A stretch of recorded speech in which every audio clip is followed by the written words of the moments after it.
नमस्कार साथियों, कैसे हैं आप सभी। उम्मीद करता हूं कि आप स्वस्थ होंगे, सुखी होंगे और प्रसन्न होंगे।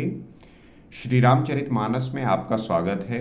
हम श्री रामचरितमानस के माध्यम से जीवन के विभिन्न पहलुओं को समझने का प्रयास करते हैं और श्री राम जी का चरित्र ऐसा है कि इसको जानने के बाद, समझने के बाद, उनके गुणों को पहचानने के बाद हम भी उसी प्रकार से बनने, हम भी जो है उन्हीं गुणों से युक्त होने का प्रयास करते हैं।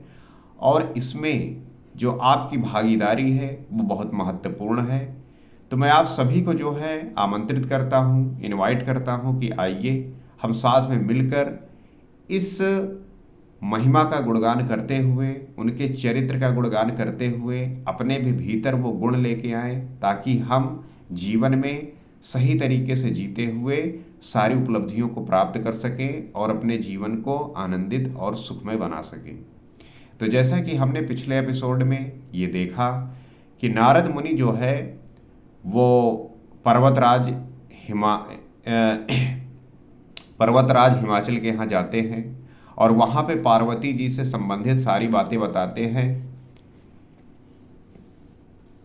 कि किस प्रकार से उनकी जो शादी है वो किस प्रकार से होने वाली है, उनका जो पति है वो कैसा होगा। उन्होंने हिंट दिया कि उनकी जो शादी है वो महादेव से होने वाली है। तो इसी पे जो है चर्चा हो रही है, बातचीत हो रही है। आइए हम आगे समझने का प्रयास करते हैं और जानते हैं कि क्या चीजें चल रही हैं। तदब एक मैं कहौ उपाई, होई करौ जो देव सहाई, जस बर मैं बरन्यौ तुम पाही, मिलहि उमय तस संशय नाही। तो भी मैं एक उपाय बताता हूँ, यदि दैव सहायता करें तो वो सिद्ध हो सकता है। उमा को वर तो निसंदेह वैसा ही मिलेगा जैसा मैंने तुम्हारे सामने वर्णन किया। तो जब इस प्रकार से बातें बताई तो पर्वतराज हिमाचल और मैना, हिमवान और मैना जो है परेशान हो गए कि ऐसा जो है पति होगा, जो योगी होगा, जटाधारी होगा, निष्काम हृदय वाला, नंगा होगा, मंगल वेश वाला होगा, ऐसा पति मिलेगा। तो माता पिता ये सब सुन के जो है डर जाते हैं। उन्हें लगता है कि उनकी पुत्री का विवाह किस प्रकार के व्यक्ति से होने वाला है। तो नारद जी जो है ये कह रहे हैं कि विधाता ने जो ललाट पर लिख दिया वो तो होने वाला है। ना तो उसे देवता मिटा सकते हैं, ना दानव, ना मनुष्य, ना ही नाग और ना ही मुनि। तो भी जो है वो एक उपाय बता रहे हैं, कह रहे हैं कि देव सहायता करें, वो सिद्ध हो सकता है। उमा को वर तो निसंदेह वही मिलेगा जो मैंने आपको बताया। जे जे बर के दोष बखाने, ते सब शिव पहिमय अनुमाने, जो विवाह शंकर सन होई, 200 गुण सम कह सब कोई। परंतु मैंने वर के जो तो दोष बतलाए हैं वो मेरे अनुमान से वो सभी शिव जी में हैं। नारद जी कह रहे हैं कि जो दोष मैंने आप सभी को बताया और मेरा अनुमान है कि वो सभी जो दोष हैं वो शिव जी में हैं। जे जे बर के दोष बखाने, ते सब शिव पहिमय अनुमाने, जो विवाह शंकर सन होई। यदि शिव जी के साथ विवाह हो जाए तो दोषों को भी सब लोग गुणों के समान ही कहेंगे। 200 गुण सब कह सब होई कोई।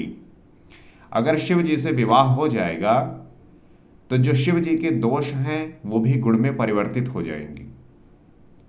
ऐसा आप देखते होंगे सामान्यतः आपके समाज में होता है। जब आप सफल हो जाते हैं, जब आप पद पे होते हैं, जब आप धनवान होते हैं, तो आपके भीतर जब कोई दोष भी होता है तो लोग उसे गुण के रूप में देखते हैं। कहते हैं अरे भैया उनके ही सब गुण आए। तो कहने का तात्पर्य क्या है कि जब कोई इतना प्रभावी हो, कोई इतना शक्तिशाली हो, तब उसके जो दोष हैं वो भी मिट जाते हैं। तो हमें अपने दोषों को इस प्रकार से भी खत्म कर सकते हैं कि आप इतने प्रभावी, इतने शक्तिशाली बन जाइए कि जो आपके दोष हैं वो किसी को दिखे ही ना। और नारद जी यही बता रहे हैं कि भले ही जो मैंने ये बताया ये सब कुछ जो है शिव जी में है, लेकिन अगर शिव जी के साथ विवाह हो जाएगा तो जो ये सारे दोष हैं वो सभी लोग गुणों के समान ही कहेंगे। जो अहि सेज सयन हरि करही, बुध कछु तिन कर दोष न धरही, भानु कृसानु सर्व रस खाही, तिन कह मंद कहत को नाही। जैसे विष्णु भगवान शेषनाग की सैया पर सोते हैं तो भी पंडित लोग उनको कोई दोष नहीं लगाते। सूर्य और अग्निदेव अच्छे बुरे सभी रसों का भक्षण करते हैं, परंतु उनको कोई बुरा नहीं कहता। इसी प्रकृति में, इसी ब्रह्मांड में आप देखते होंगे कि ये सब कुछ उपलब्ध है, लेकिन जहाँ पे शक्ति है उसकी पूजा जो है उसी प्रकार से होती है। जैसा आपको पता है कि विष्णु भगवान की जो सैया है वो शेषनाग की है, लेकिन पंडित लोग उसको दोष नहीं लगाते। सूर्य और अग्निदेव अच्छे बुरे सभी रसों का भक्षण करते हैं, परंतु उसको कोई बुरा नहीं कहता। कहने का तात्पर्य क्या है कि जब आप देने की अवस्था में होते हैं, जब आप शक्तिशाली होते हैं, सर्वज्ञ होते हैं, सर्वशक्तिमान होते हैं, आपके अंदर वो तेज होता है, प्रताप होता है, शक्ति होती है, तो आपके दोषों को जो है कोई नहीं कहता। अब श्री रामचरितमानस में इतना बड़ा ज्ञान है, इन चौपाइयों में इतनी बड़ी विद्या है कि अगर आपने इसको समझ लिया तब आप पूरा खेल समझ जाएंगे कि समाज में हमें किस प्रकार से रहना है और सारे दोषों से बचना है। आपको कौन गाली देता है, आपको कौन जो है आदर सत्कार नहीं करता, आप समझ जाइए कि आप शक्तिशाली नहीं हैं, आप दाता की श्रेणी में नहीं हैं। तो जो व्यक्ति आपको गाली दे रहे हैं, इसका यही मतलब है कि अभी अपने शक्ति को बढ़ाना है। अभी जो है आपके भीतर वो शक्ति नहीं है कि आप उस शक्ति का जो है प्रभाव दिखा सकें, इसलिए लोग आपको गाली दे रहे हैं। ना तो कोई सूर्य को गाली देता है, ना अग्नि को देता है, ना विष्णु भगवान को देते हैं, लेकिन अगर यही इतने प्रभावी ना हो तो हर कोई इन्हें गाली देगा।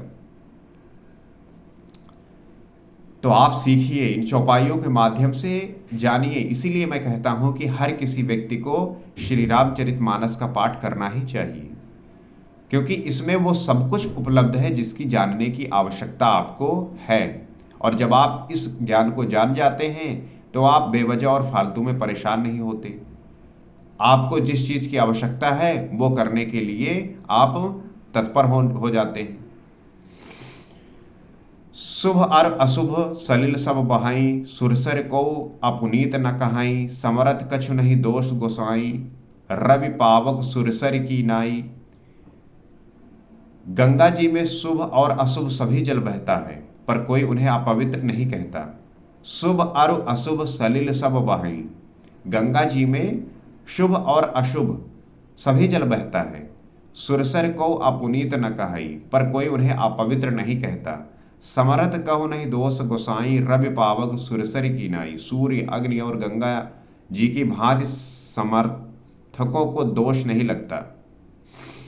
तो जब आप सूर्य के समान होते हैं, अग्नि के समान होते हैं, गंगा जी के समान होते हैं, तब आपको भी दोष कोई नहीं लगाता। आप अगर प्रभावी नहीं हैं, आप अगर किसी को कुछ दे नहीं सकते, तो आपको लोग जो है गाली ही देंगे। लेकिन वहीं इस श्रेणी में आ जाइए कि आप दे सके, आप जो है किसी को जो भी आवश्यकता हो उसे वो दे पाए, तो कौन आपको गाली देगा। तो आप इन चौपाइयों के माध्यम से ये सीख सकते हैं कि अगर आपके अंदर शक्ति है, अगर आप शक्ति की स्थिति में हैं, आप लोगों को वो जिन्हें आवश्यकता है वो दे सकते हैं, तो आपको कौन गाली देगा। आपके अंदर अगर दोष भी है तो लोग उस दोष को गुण के रूप में जो है वर्णन करते हैं। जो असे हिस्सा करहि नर, जड़ विवेक अभिमान, परहि कलप भरि नरक महु, जीव की ईस समान।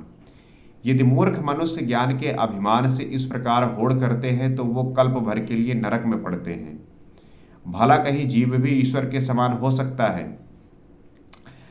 अक्सर जो है लोग प्रयास करते हैं कि वो भी क्यों ना जो है भगवान जैसे हो जाए, और इस वजह से जो है बहुत सारे जो मनुष्य होते हैं वो ज्ञान के अभिमान से इस प्रकार का होड़ करते भी हैं।